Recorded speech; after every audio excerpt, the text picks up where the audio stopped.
हाय लोगोफोर नोंथांमोन बयखौबो आंनि चेनेलाव बरायनाय जाबाय आसा खालामो नोंथांमोना मोजाङैनो दङ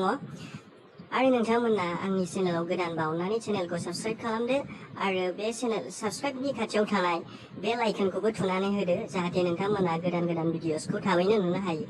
आङो दिनै नोंथांमोननि सिगाङावहाय लाबोदों आसाम गभर्नमेन्टनि फ्राय रिक्रुइटमेन्ट ओंखारनाय आसाम पुलिसनिफ्राय रिक्रुइटमेन्ट ओंखारनाय जुनियर एसिस्टेन्टनि रिक्रुइटमेन्ट बियो दा सोलिगासिनो दं लोगोफोर बेखौ फै जों नायनोसै मारै एप्लाइ खालामनाय जायो बे पस्टनि थाखाय बोरै जों एप्लाइ खालामनांगौ बेखौ जों नायनानै लानोसै नोंथांमोना मबाइलनिफ्रायनो इजिलि एप्लाइ खालामनो हागोन बा लेपटप दं जेबो सिन्था गैया मबाइलजोंनो आंबो एप्लाइ खालामनानै बा आंबो नोंसिनि सिगाङावहाय बोरै एप्लाइ खालामो बेनि सार्कुलार नटिफिकेसन्सफोरखौ आं मोजां देखायनोसै नोंथांमोननि सिगाङावहाय नोंथांमोना भिडिअखौ जोबजासिम नायलांदो जाहाथे एप्लिकेसनखौ मारै होयो आरो मा डिग्रीनि गोनांथि दङ मा क्वालिफिकेसन गोनांथि दं बेखौ मोजां नायनो हानाय बायदि फैदो लोगोफोर जों दा नायनोसै बेनि रिक्रुइटमेन्टनि नटिफिकेसनखौ जोङो थुगोन फार्स्टआवनो जों थुगोन बेहाय गुगोल ब्राउजारावहाय नै मबाइलावनो आं बाहायगासिनो दं गुगोल ब्राउजाराव थुनोसै जोङो बेहाय आं थुगोन आसाम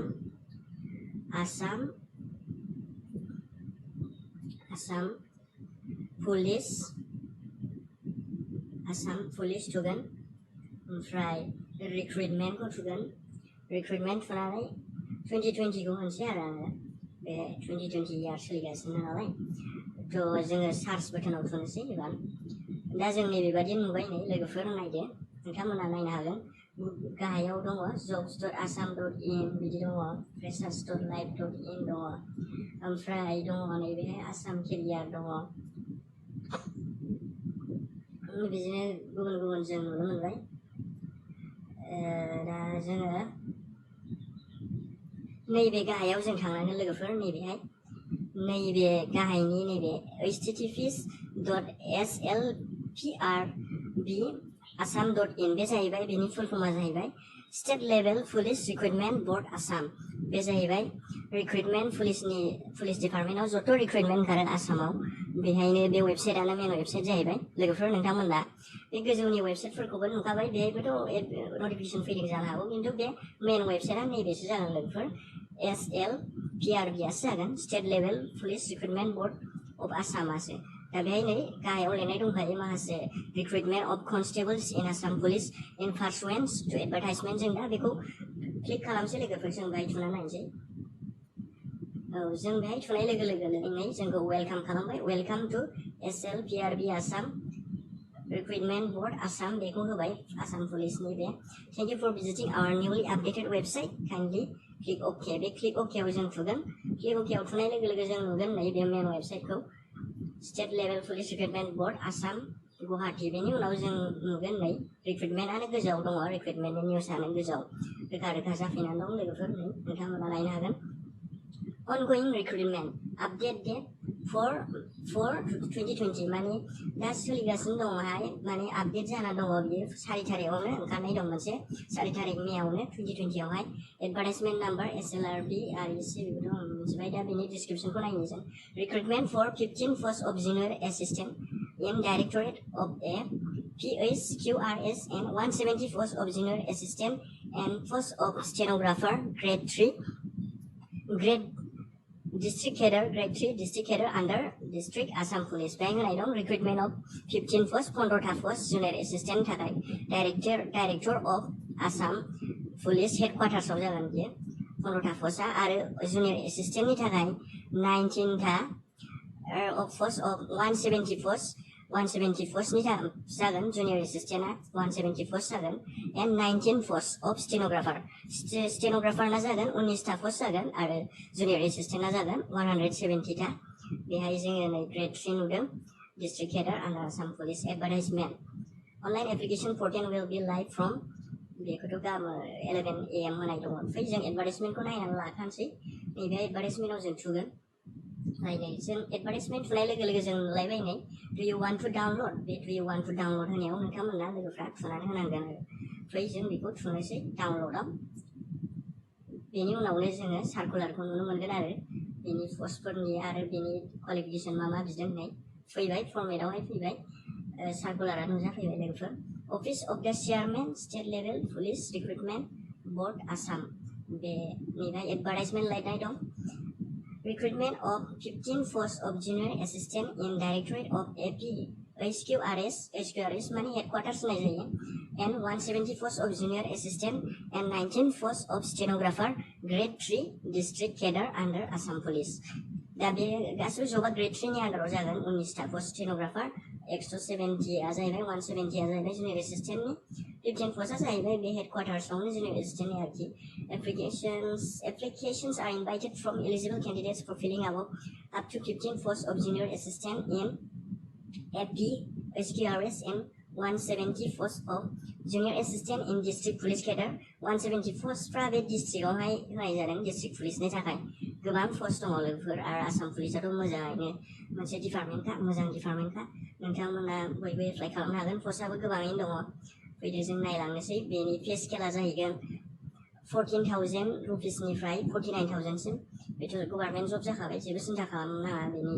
गासिबो सेलारिफोरखौ आरो प्लास ग्रेड पे दङ नै रुपिस 6,200 ग्रेड पे एन्ड आदार एलाउन्सेस S admissible under the rules and 19 posts of stenographer जायना stenographer लानानै दं बेफोरनि थाखायथ' बिराद मोजां जासिगोन नैबे grade 3 of district police in the existing pay scale of rupees 40,000 to 49,000 pay band number 2 plus rupees 8,700 grade pay and other allowances as admissible under the rules बेहाय होनाय जादों नैबे स्टेन'ग्राफारनि थाखायबो बेबादिनो 14,000 निफ्राय 49,000 सिम सेलारि हाइकेन जागोन प्लास बिसना ग्रेड फेया बांसिनसो जाबावदों नै 8,700 ग्रेड पे मोनगोन एलाउन्सेस दस्रा मोनगोन ओमफ्राय बेहाय होननाय दङ applications must be submitted online through SLPRB website www.slprbassam.in माने एप्लिकेशन्सफोरखौ बे SLPRB वेबसाइटजोंसो जागोन अनलाइनसो जागोन बे एप्लिकेशना बे अफलाइन जानाय नङा बे अनलाइनल' जागोन लोगोफोर फैदो जों प्रसेसफोरखौ ओंखायनो मोजाङै खोनासंजोबदो नोंथांमोनहा जोबजासिम नायदो applications must be submitted online through SLPRB website Online applications will be received with effect from 4/4/2020 and the last date of receiving applications will be 4/5/2020 बे जानाय दंमोन अनलाइन एप्लिकेशन्सफोरखौ लानाय जागोन होननाय जादोंमोन 4 एप्रिलनिफ्रायनो सोलिगासिनो दंमोन बियो ओमफ्राय last date of receiving applications will be 4 May 2020 खिन्थु बियो राइट नङा लोगोफोर नैबे कर'ना भाइरासनि थाखाय बे एक्सटेन्ड जानानै दङ आरो बे दा डिले जानानै दङ 4 एप्रिलनिफ्राय बियो मास मोनसेल'मोन मेसिमल'मोन खिन्थु बियो स्टार्टआनो जायाखै दाबो नोंथांमोनहा दासो स्टार्ट जानो नागिरदों आरो दा बे सिगांनि नटिफिकेशन्सफोरखौ बिसोर सोलायाखै जानो हागौ सार्कुलारखौ बेनो बे दं फैदों जों नायलांसै their will be no application फी बेहाय फ्रि अफ कस्ट नोंथांमोनहा मबाइलजोंबो एप्लाइ खालामहरनांगोन फ्रि फैसा नांनाय नङा बाय थाइसेबो फैदो category wise distribution of 15 post junior assistant headquarter लेभेलखौ नायनांला दिनै जुनियर एसिस्टेन्ट बे इन APHQRS निया जाहैबाय बेसेबां पोस्ट आरो बोरै रिजार्भेसन बेखौ नायनांला दिनै केटेगरि मेल फिमेल टटेल केटेगरिया आनरिजार्भनि थाखाय मोनब्रै OBC MOBC नि थाखाय मोननै प्लास 1 नैबेहाय 3 SC नि थाखाय मेल 2 प्लास 1 बेहाय 3 STH नि थाखाय मोनसे STP नि थाखाय 3 मोनथाम आरो EWS माने इकोनमिकली विकार सेक्सन्सफोरनि थाखाय मोनसे दंबावो बेहाय नोंसोरो नैबेहाय नुनो मोनगोन 1 टटेल गासै 11 ओमफ्राय नैबे फिमेलनिफ्राय लानानै 11 प्लास 4 टटेल equal to 15 जाबाय no post is reserved for STH female candidates STH नि थाखाय हिल्सफोरनि थाखाय candidatesफ्रा female candidates थाखाय reservation गैया बेहाय however STH female candidates may also appear and will be considered for unreserved post and merit बेखौ बिजों होनाय जादों STH फोरनि थाखाय हिलफोरनि थाखाय जोंनाथ' फ्रेन्ड्ससो फैदो नै category wise distribution of 19 posts of junior assistant district level as per best posted roster in SS under नैबेहाय नायदों category बेहाय जोंनि 170 पोस्टफ्रा बोरै जानानै दङ unreserved नि थाखाय दङ 60 OBC MOBC नि थाखाय दङ 38 SC नि थाखाय दङ 8 आरो STH नि थाखाय दङ मोनथाम बेहाय रिजार्भ जानानै दङ नोंथांमोना दस्रायावबोथ' मोनखागोन खिन्थु रिजार्भआव स्पेसियेलि मोनथाम जानानै दं आरो STHनि थाखाय ओमफ्राय STP जोंना STPनि थाखाय मेल्सफोरना 11 11टा ओमफ्राय फिमेल्सफोरना जाहैबाय फिमेलफोरना मोनबा 5टा ओमफ्राय टटेल जाहैबाय बियो 16 16टा जोंनि STPनि थाखाय ओमफ्राय EWS इकनमिकलि विकार सेक्सन्सफोरनि थाखाय मेल 31 31टा फिमेल 14 14टा टटेल 45 39टा जाना दङ ओमफ्राय बेहायनो जाहैबाय लास्टआव टटेल 170टा पोस्ट जाहैबाय बियो केटेगरि S डिस्ट्रिक्ट लेभेलनि थाखाय जोङो बेखौ जों नांगौ जुनियर एसिस्टेन्टनि थाखाय जों नांगौ दा candidate must be a graduate in arts science commerce or equivalent college stream from a recognised college institutions affiliated to a recognized university and must possess diploma in computer. बेखौ होनाय जादों लोगोफोर नैबे केन्डिडेटआ ग्रेजुएट जानांगोन आर्ट्स साइन्स कमार्सआवहाय ओमफ्राय equivalent stream from a recognised कलेजनिफ्राय जानांगोन बियो जेनेबा जों गुवाहाटी इउनिभार्सिटिनि आन्डार बेफोरबायदिनिफ्राय जागोन आरो ओमफ्राय university and must possess diploma in computer कम्पिउटाराव डिप्ल'मा थानांगोन मथथे जाहाथे नोंसोरो जिखुनु जा जेनेबा 6 मान्थसनि थायो आरो 1 इयारनि PGDCAबो थायो बे मोननैयाव मोनसेबाबो जागोन नोंथांमोनहा जिखुनु मोनसे डिप्ल'मा नांगोन कम्पिउटाराव ओमफ्राय स्टेन'ग्राफारनि थाखाय ग्रेड 3 डिस्ट्रिक्ट लेभेलनि थाखाय जों नायना लानोसै क्वालिफिकेसनखौ दा candidate must be a graduate in arts science commerce or equivalent stream from a recognised college institutions affiliated to a recognised university with having national trade certificate in stenography from ITI in Assam and in other institute recognized by the government of Assam, government of India with 80 WPM 80 words per minute in English stenography माने बेहाय जों स्टेनोग्राफारनि थाखाय नांगोन art science बा कमार्सआव graduate नांगोन BA pass जानांगोन BSc pass जिखुनु मोनसे ओमफ्राय बेनि उनावहाय नांगोन मोनसे नेशनेल ट्रेड सार्टिफिकेट नांगोन ITI निफ्राय स्टेनोग्राफिनि सार्टिफिकेट मोनखायो बेखौ बिसोरो कर्स लानायबा बे सार्टिफिकेटखौ देखायनांगोन ओमफ्राय रेकगनाइज जानांगोन बे गभर्नमेन्ट इन्डियानिफ्राय दा बेनो जाहैबाय बिसनि क्वालिफिकेसना बेनो एसेनोसै ओमफ्राय नै हाउ टु एप्लाइ बेखौ मारै एप्लाइ खालामनाय जागोन बेखौ जों नायना लादिनि नाम्बार 1 आव दं applicants mast be submitted online through SLPRB वेबसाइटआ नैबेनो जागोन www.slprbassam.in बेहायनो एप्लिकेसननि गासिबो लिंकफोरखौ मोननाय जाखागोन बे लिंकआवनो नोंथांमोना बेखौ गोसोआव लाखिनाया मोजां Fidesing for 19, no other form of applications will be entertained. The candidates may apply for junior assistant of both the headers in APAs, QRS and district level. Money junior assistant थाखाय नोंथांमोना मोननैयावबो एप्लाइ खालामनो हागोन 170 post आरो मोनसेया बै गोजौना बेसेबां post मोनलाय जों नायफिननि गोजौनिया जोङो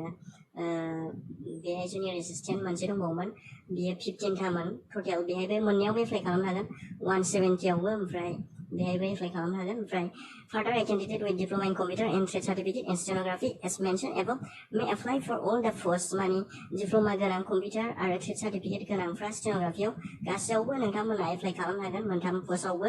The candidates should submit their first preference, second preference, third preference. First preferenceखौ बिनाय जागोन नोंथांमोना अबेहाय फार्स्ट होनो गोसो नोंथांमोना अबेहाय साबसिन मोननानै दं आरो नोंथांमोना मोनगोन बादि बेहाय नोंथांमोना होनानै लाबानो जाबाय 170 पोस्ट गोनांफोरखौनो होनानै लाबानो जाबाय लोगोफोर नोंथांमोना ओमफ्राय candidates will be required to upload scan copies of the following documents नोंथांमोना मबाइलावबो स्केनारजोंहाय स्केन खालामनो हाखायो स्केन कपिसखौ आपल'ड खालामसिनदों डकुमेन्ट्सफोरखौ passport size photograph please pay attention to upload good quality photograph मोजां क्वालिटि फट'ग्राफखौ बिनाय जादों बेहाय ओमफ्राय full quality photograph uploaded will lead to rejection of your application माने बेहाय फट' क्वालिटिया मोजां नङाबा रिजेक्टेड जानायनि चान्स दङ एप्लिकेशना ओमफ्राय admit card will be printed with the photograph you uploaded नोंनि बे फट' आपल'ड खालामनाया बे एडमिट कार्डआव थाहैगोन नालाय बेबादि होनाय जादों आरो ओंखायनो photograph must be in color फट'ग्राफा कालाराव जानांगोन and must be taken in a प्रोफेशनेल स्टुडिअ'आवहाय लानाय जानांगोन आरो स्टुडिअ'आव लानाय जानांगोन photograph taken using a mobile phone and other self compressed portraits are not acceptable माने मबाइलजों लानाय फट'ग्राफफोर बेबादि होनाय जादों सेल्फ पर्ट्रेट माने जाथारिबो जायोना माने फट'फोरखौ खेबनाय जायालाबा माने फांफुं खेबनानै होनाया माने एक्सेप्ट जानाय नङा आरो खिन्थु दाथ' COVID-19 समावहाय फट' स्टुडिअ'फ्राथ' माबाखानाय नङा खुलिखानाय नङा मबाइलावबो अनेक रोखोमनि मोजाङै एडिट खालामनो हायो आंबो खालामना लायो मबाइलावनो नोंथांमोनाबो खालामना लानो हागोन पासपोर्ट साइज फट'फोरखौ मोजाङैनो बेकग्राउन्ड थानाय आरोखि नै photograph must be taken in a white or a very light background माने गुफुर बेकग्राउन्डआव लानाय जानांगोन वालफ्रा माने गुफुर बा नोंनि बे नीला आकाहिफ्राव लानाय जानांगोन आरो ब्राइट जानांगोन खोमसि डार्क बेहाय बे एक्सेप्ट जानाय नङा बिदि होनदों बिदिनो नोंसोर दानस्रां मोजां ब्राइटनेस बेखौ खालामना लाबानो जाबाय नेक्स्ट जायगायाव the photograph must have been taken after 1st January 2020 बेखौ होनाय जादों face should occupy about 50% of the area in the photograph and with a full face view looking into the camera directly माने बेहाय फेसआ नोंना मोखाङा 50% नुनाय जानांगोन लोगोसे नोंनि फट'ग्राफाव पासपोर्ट फट'ग्राफाव ओमफ्राय बे मोखाङा नोंना केमेरायावहाय नाहरनाय जानांगोन ओरैहाय फट'आ माने उल्थां फाल्थां नायनाय बा माबा मोनसे ओरै सोरबा सोरबाथ' बिदिनो मा होनोमोनलाय फुल पेज फट'फोरखौ एडिट खालामलाबायो फुल फट'फोरखौनो बिदिया सोलिनाय नङा बिदिनो नोंथांमोना गसंलाबायनानै जेनेबा गस्ला पेन्टफोरखौ नुजाहोलाबायनाय बिदिनो नोंथांमोना बिदिया सोलिनाय नङा ससमा टसमा बिदिनो ब्लेक ग्लास फेसफोरना सोलिनाय नङा दा मेन features of the face must be covered by hair of the head बिदिनो होनाय दं नै if you normally wear spectacles नोंथांमोना spectacles गानोबा is no glare on glasses is not acceptable जोंख्लाबनाया acceptable जानाय नङा होनदों बे माबायाव नोंनि ससमायावहाय मोजाङै फुगारनानै नोंथांमोना खेबजाबानो जाबाय ससमा गानोबा नोंथांमोना ग्लासेस गानोबा you must not wear spectacles with dark eye नैबेहायथ' होनखाबाय dark glass मोना होननानै ask your photo studio to provide the image in a JPG फर्मेटआवहाय जानांगोन JPG फर्मेटआवहाय नोंथांमोना फट'खौ बानायनो थिनदों आरो and also a standard नैबे साइजखौ नोंथांमोना गोसोआव ला 4 into 5 cm into 3.5 cm नोंथांमोना एडिटिं खालामहोयोबा गावनो खालामना लायोबा बेखौ नैबेबादि साइजआव एक्सेप्ट खालामनांगोन maximum pixel resolution for JPG 640 into 480 0.3 megapixel ask your studio to reduce it to this resolution if this is higher बेबादि होनाय दङ नैबेफोरनि साइजफोरखौ नोंथांमोना नैबे मोजां फरायलांनो हागोन नोंथांमोना मोनथिखागोन The maximum file size is 450 KB of S नैबे admit card of SSLC नांगौ ओमफ्राय equivalent examination नांगौ certificate of graduation BA BSc BCom or equivalent certificate of graduation नोंथांमोना BA पासनि certificate BSc BCom निखौ नांगोन certificate of caste नोंथांमोना caste certificate खौ नांगोन certificate number 4 आव certificate on computer proficiency for junior assistant and certificate of stenography for stenographer माने नोंथांमोननि बे computer certificate बा stenographer नि certificate फोरखौ ओमफ्राय EWS certificate फोर दंबा economically weaker section फोरखौ बेखौ authority-निफ्राय नोंथांमोना बख'नानै लादो नैबे बिदिनो होनाय दं दा benefit of reservation under EWS available बिदिनो होनाय दङ नै नोंथांमोना गोलावै फरायलांबाय थाला गोलावै बिदिबा नोंथांमोना नै बेखौ मोजाङैनो नायलांदो आं स्क्रल खालामना होनोसै आरो नोंथांमोना बेहायनो फरायलांनो हागोन आरो नोंथांमोनाबो नै सेलेक्शन प्रसिडियरखौ होनाय जादों candidates whose applications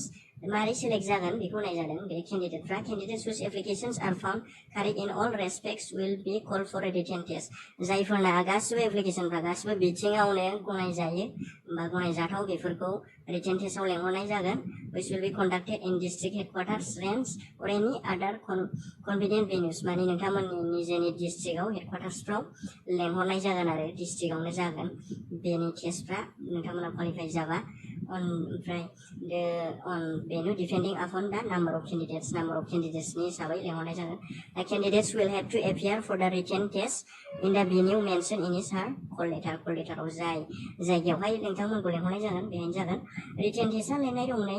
the written test will of 50 marks 50 मार्कनि written test जागोन and will be completely OMR based माने tick mark based जागोन there will be 50 questions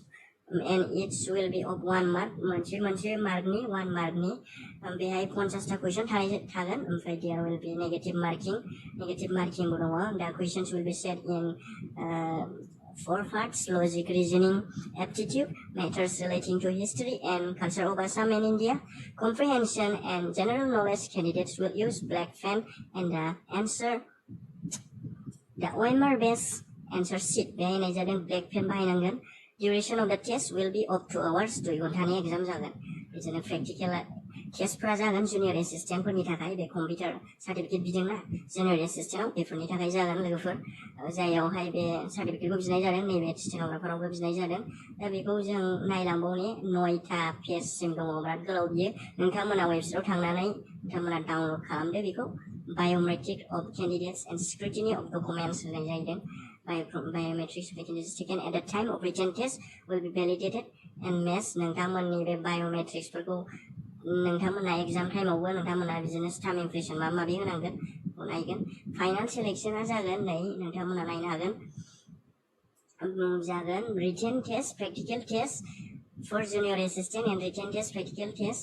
four स्टेन'ग्राफिफोरनि थाखाय बिदिनो प्रेक्टिकेलबो थागोन ओमफ्राय रिटेन टेस्टआ जुनियर एसिस्टेन्टआवबो दंखायो प्रेक्टिकेलाबो मोननैयावबो सेम जाहैगोन प्रेक्टिकेलाव 50 मार्क 50 मार्कनि रिटेन टेस्टआव 50 मार्कनि टटेल 100 जाहैबाय आरो बेबादिनो स्टेन'ग्राफारना 150 मार्क्स बिदिनो बेहाय होनाय जाहैबाय लोगोफोर general instructions for the to the candidates नै बेहाय लिरनाय दङ conversing directly on the relation leaders such candidates unfit for the post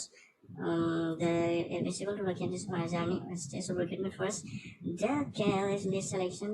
list compares no right of appointment बेहायनो लिरनाय दं बेहायथ' genuine appointment जाखायो transparent थाखा फैसानि खोथा गैया बिदि होनायबो दङ आरो नैबे transparent processआव बिदिनो बे जाहैबाय चेयारमेनानो सार्कुलारखौ साइन होनाय नै state level police recruitment board आसामनि रेहाबारि गुवाहाटी 781008 निफ्राय दा नोंथांमोना गोसो जायोबा नोंथांमोना एप्लाइ होनो हासिगोन बेखौ नोंथांमोना बयबो नोंथांमोना एप्लाइ होबानो जाबाय ग्रेजुवेटफ्राथ' बयनाबो जोंना आंनाबोथ' ग्रेजुवेट दंखायो ओमफ्राय नोंथांमोना बयनाबो कम्पिउटारबो थाखायो आजिखालि दा फैयो जों बेक थांनि आरो फैदो जों नायनि नैबेहाय जों नायनोसै फार्स्टनियाव नैबेमोन नामा फार्स्टना औ बेनोमोन ओमफ्राय बेहाय जाहैदों online portal will be live from tomorrow at 11 AM माने गाबोन जाहैबाय गाबोनसो बे जासिगोन आरोना दिनैहाय खुलिनायनि खोथामोन नाथाय नै फासयलांगासिनो दं गाबोनहाय खुलिगोन होनदों नोंथांमोना दिनैनिफ्रायनो थाल लाबानो जाबाय बे वेबसाइटआव फैनानै दहायनि आं जेराव सेरदों बेहाय नै online application portal will be live from 11थानिफ्राय गाबोन खुलिगोन होनदों नोंथांमोना बेहाय नायदो ओमफ्राय नोंथांमोना बे जुनियर एसिस्टेन्ट पस्टनि थाखाय एप्लाइ खालामदो लोगोफोर नोंथांमोननिसिम आङो बिदिनो भिडिअ लाबोबाय थाखागोन आरो लाबोबाय थाखायो आरो नोंथांमोना आंनि भिडिअखौ जेनेबा नायबायबा बिसिम नायबायबा अननानै लाइकबो होलांदो आरो साबस्क्राइब खालामालाबा दाथांसै नोंथांमोना साबस्क्राइब खालामदो जाहाथे आंबो सापर्टखौ मोनबाय थानाय बादि नोंथांमोननि सिगाङाव आं डिटेलैनो बुजायलांगोन आरो एप्लाइ होनायखौबो आं प्रसेसखौ नोंथांमोननो देखायगोन नोंथांमोना भिडिअखौ मोजाङै मोजां नायबाय थादो आरो बे लाइकनखौ थुनानै लानो दाबाव लोगोफोर साबस्क्राइब खालामदो एसेनोसै लोगोफोर नोंथांमोनखौ फिन लोगो मोनगोन गोदान भिडिअआवहाय गोजोन्थों थेंक इउ